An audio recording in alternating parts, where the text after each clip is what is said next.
Hi everyone, today I am doing a review or a visual journey through a Lenormand deck. This one is called the Mondnacht Lenormand. It's created by a German artist, so if you do order this deck, keep that in mind regarding shipping times.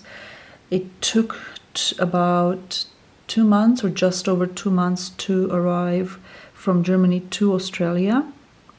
It comes in this really nice soft cotton bag. It's a drawstring bag, and you do get the option of 2 different cardstock. One's a thinner one and one is a thicker one when you order it from the artist's Etsy site.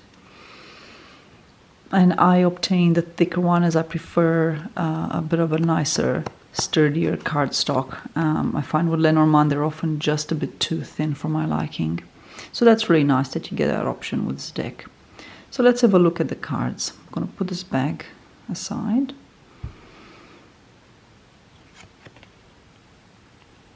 The Rider.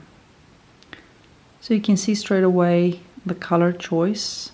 And most of the cards, or all of the cards, really have this really nice sort of a softer palette in the cards, which I particularly like, but that's obviously a personal choice and a personal preference of mine.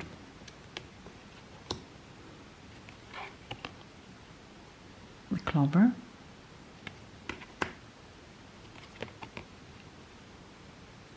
The Ship.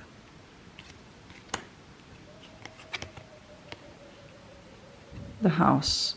Now this is the one card in the whole deck I find it difficult to relate to, because to me this looks a bit too grandiose or grand for a house, and I do understand that for some people that is their house, their home perhaps, but for me I prefer sort of smaller cottages with thatched roofs and that sort of a thing.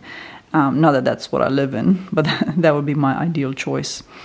Or, you know, Queenslander style homes. Certainly something a bit smaller in scale than this. So that would be virtually my only criticism. If I had to make a criticism of this deck, that would be it. The card for the house just feels a bit too imposing to my liking. Tree.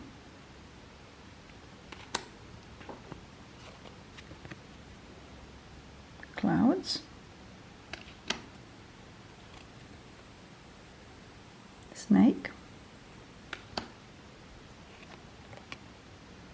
The Coffin. Very stark, and I think it's really nicely chosen to create that atmosphere of in a sense isolation, I guess. With this card, you know, when there's something is coming to an end, whether it's someone's life or a project or a situation, particularly if they were dear to your heart. There is no color in this card except for this really nicely chosen torch or light here that's small, but yet it's going. So that's a really nice and careful use of symbolism, in my opinion. Bouquet. The Scythe. The Whip or Broom. Birds. One of my favorite birds images in virtually all of the Lenormand decks out there is this one here.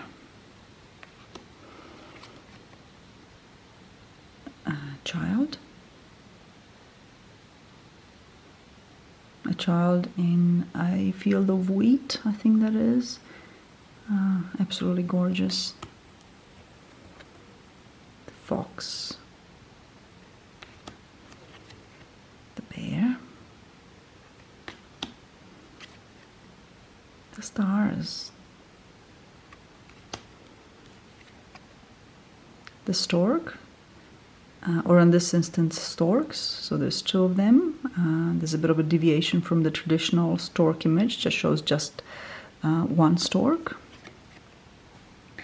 The dog, and I'm not sure what breed of dog this is, but this is an excellent, beautiful card.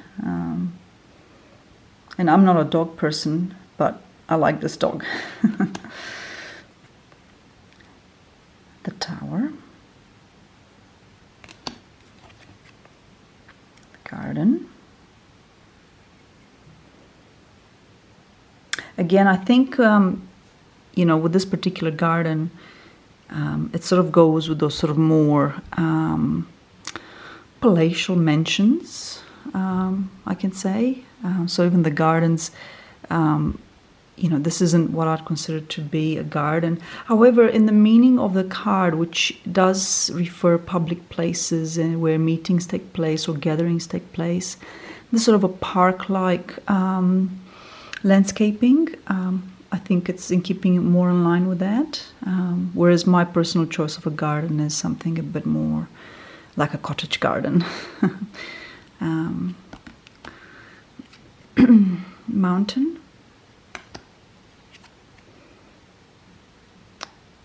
Path.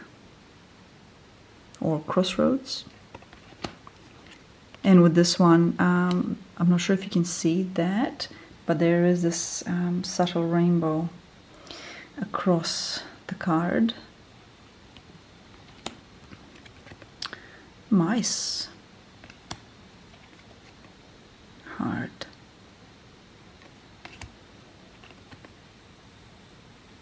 Ring. Book. Letter. Man. A woman or lady. Lily.